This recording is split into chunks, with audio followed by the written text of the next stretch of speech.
Hello, this is Robert Feaster. You can contact me at www.funkyguitar.com for either local lessons or via Skype. Today we're going to be talking about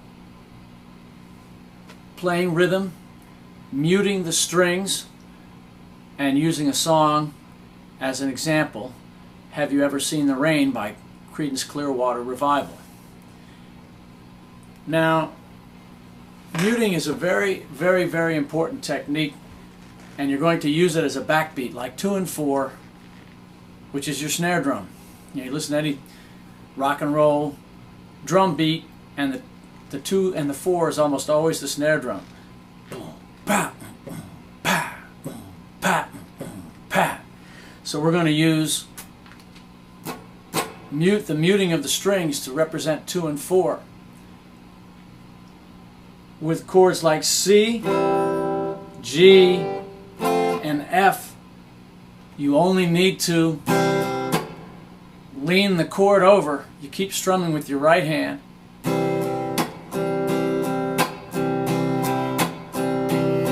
And you roll the chord over.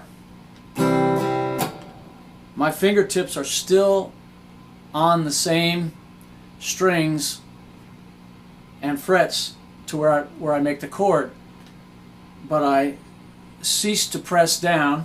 I let up just a little bit, still contacting them, but I'm not pressing anymore. Probably hard to see on camera. But I let up, and then I pull my wrist back, and that rolls the chord with my hand in position.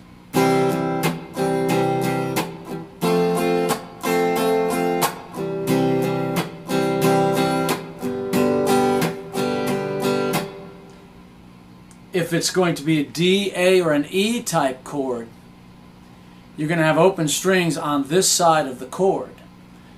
So in that case, you can use your right hand. Notice at the same time I strum, my wrist, the front part of my wrist, hits the strings.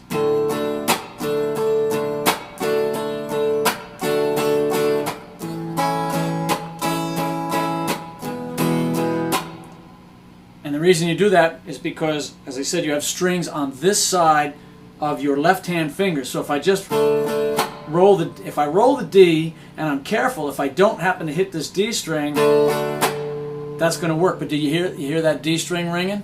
So yeah, I got most of it muted, but I did not get the D string muted. So that's why the right wrist comes in.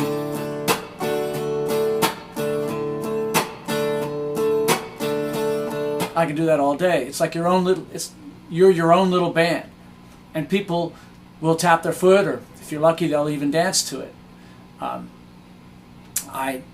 Lots of times I'll hear students or less experienced musicians say that, oh well, if I was playing with a band, it would sound great, and the whole place would be dancing. Well, no, you should be able to make people dance with just you and a guitar. Rhythm is rhythm, and guitarists are lucky because of the way rhythm is played. We got this piston-like action of our right hand.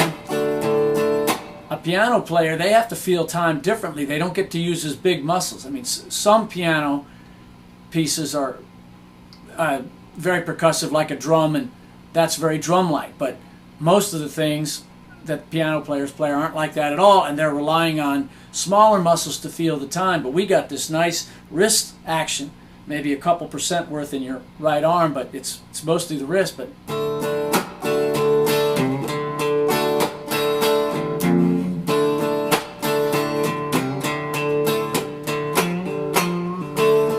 you could just do whatever and just keep that right hand going. I think I'll have videos in the future about more complicated things where the right hand is still that piston-like action, but it's just a little bit more involved. We're going to keep this simple. As far as Have You Ever Seen the Rain, there's an intro, and it only happens once in the song. Why it's there, I have no idea. It's just 4 chords that are strummed. It's A minor, F, C, and G. I really hope that you know those before watching this video. A minor, F. You can use the big F if you like, right? That's fine. C and G. And it's the same rhythm. Until we get to the chorus, it's the same strum for the entire song. 1, 2, 3, 4.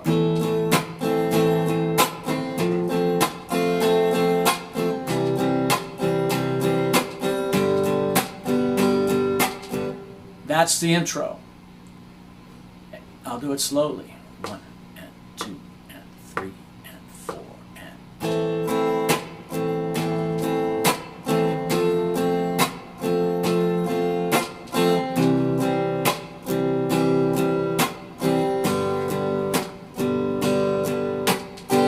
So there's your intro. The verse is simply 4 measures of C, 2 measures of G, and 2 measures of C again. 1, 2, 3, 4. 1, 2, 3, 4. Second bar. Third bar. Fourth bar. G.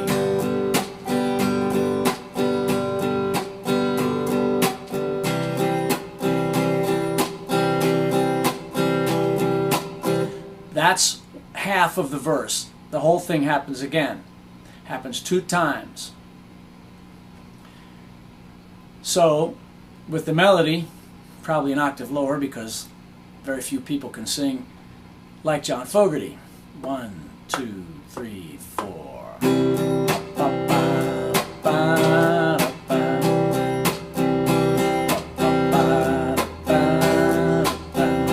I know.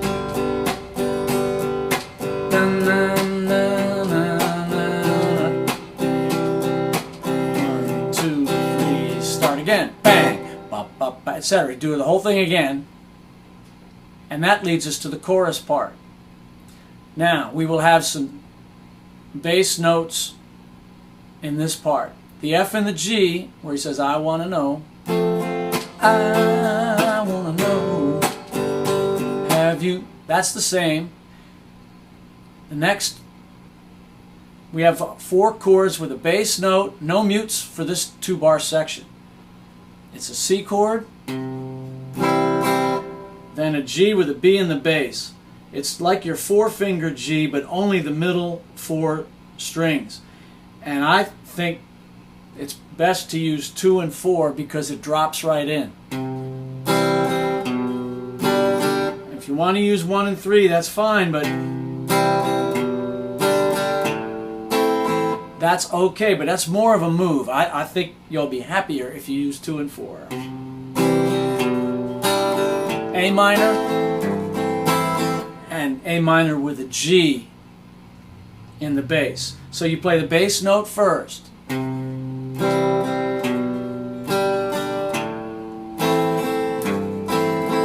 Notice there's an extra upstroke on that A minor with the G. I'll play it at speed. You'll hear kind of what it does.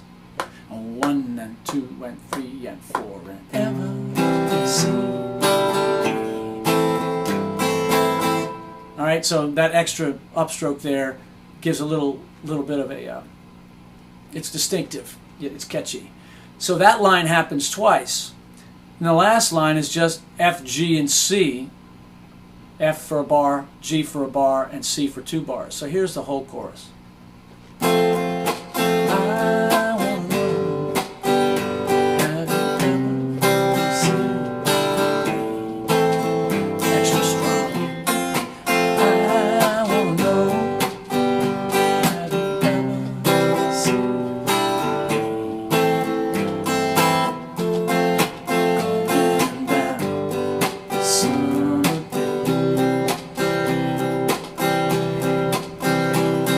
Now there's a bass line. Playing it on the guitar is not impossible. It's a little bit difficult because you're going to want to keep the strum going. So that's what it is. The notes are C, B, A, and 2 Gs.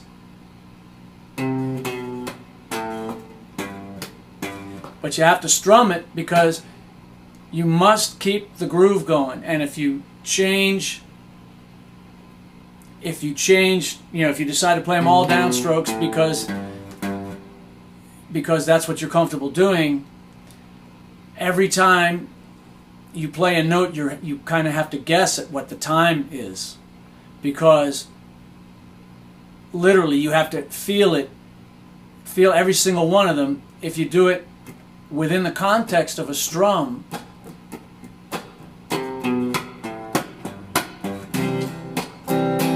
you'll never be out of time. So even if it's a little uncomfortable at first, sorry, now it's down, up, up, up, up. So the first one's down, the rest are all up. Now, I may not have known that until just this second because I do this automatically, but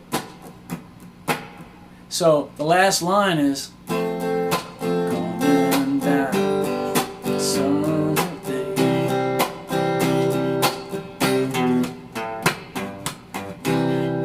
And right back into the verse.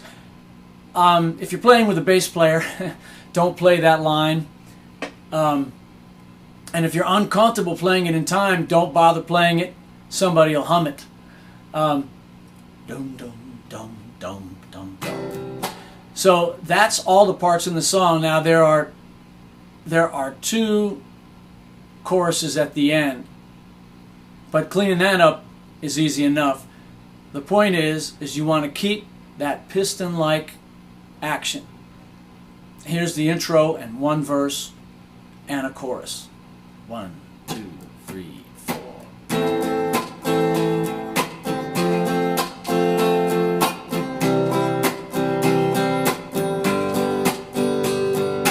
Verse.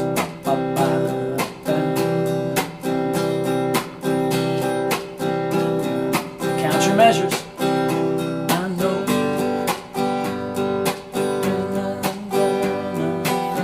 Now 2 bars of this. Start again now.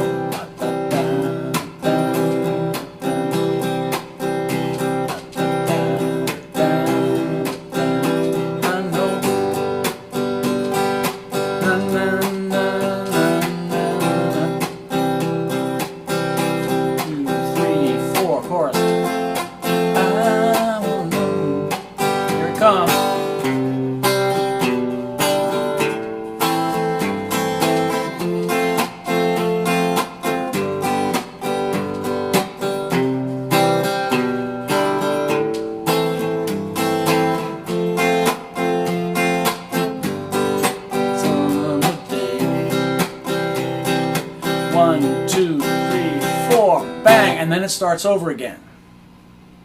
So you have to make sure you count your measures towards the end of each part, because that's the only possible place you can get lost. The melody will keep you going if you keep the melody in your head. Coming out of the and it's usually there's 2 measures, right? So like in a verse, after the G, when he goes, I know, na, na, na, na, na, 2 bars to count. 1, 2, 3, 4, bang, and then your second line of your verse. So there's 2 measures there. There's also the same 2 measures of C right before the chorus, and again after the chorus, right? Coming down, or at the end of the chorus. Someday, 3, 4, 2, 2, 3, 4. So don't forget about those 2 measures at the end of the verse lines and at the end of the chorus. Everything else is pretty much self-explanatory. The song is fun to play, but what is more useful is the technique. And start applying it to other chords. There's lots of songs. Proud Mary's another one that has a bar chord in it, so it's not as easy for beginners because there is a bar chord. But Proud Mary's the same kind of thing. Not going to do the song, maybe in another video, but this technique is used all over the place. So remember, with C, G, and F, F is all fretted. There's no open notes. So just coming off the chord a little bit is all you need to do. With a C, you roll it, And notice how my ring finger is on the tip of the low E string. Or, I'm sorry, the tip of my ring finger is on the bottom of this, or the side of this low E string. So when I roll it, if I hit the E string by accident, it's not going to sound. So, same on this chord. Anyway, when we get to the chorus. And then the G chord, that's all 6 strings, so you just roll it. Right? So F, C, and G, you can just kind of roll over. Now when you have a D or a D minor, A or an A minor, or an E or an E minor, all those chords have strings on this side of your left hand fingers. So for that, we'll review this one more time. What happens is I'm strumming like this above the strings, and then I sink my wrist. That's the motion. And it's not so much your hand doing this, it's the wrist coming down. And that's like that. It's kind of simultaneous, right? Because it looks like I'm going to strum regular, and all of a sudden, boom. Now, the tough way to do it, and I've seen people do it that don't get this, and most people do with practice, I promise. You will too. I've seen people go like this. That's asking a lot of your left hand if you ask me, but I don't want to, I don't want to be really dogmatic about how to play the guitar. Sometimes you need to be, but in this case I don't think you do. But I think it's a little silly, because that's asking, as I said, that's asking a lot of your left hand. Again, a G, you can always roll over, but like an E, I can do it, but I'm not very happy about it. I'm much happier. Can you see me being happy? So the muting is really where it's at, because the groove is everything. That's what makes people dance, snap their fingers, tap their feet, and just enjoy what they're listening to. So I hope you'd enjoyed this little mini lesson on rhythm. And again, it's funkyguitar.com, and you can contact me on the website. I answer all the email. I don't have a secretary. And I am offering lessons via Skype. Locally is obviously the best, but if you live somewhere else, Skype works wonderfully.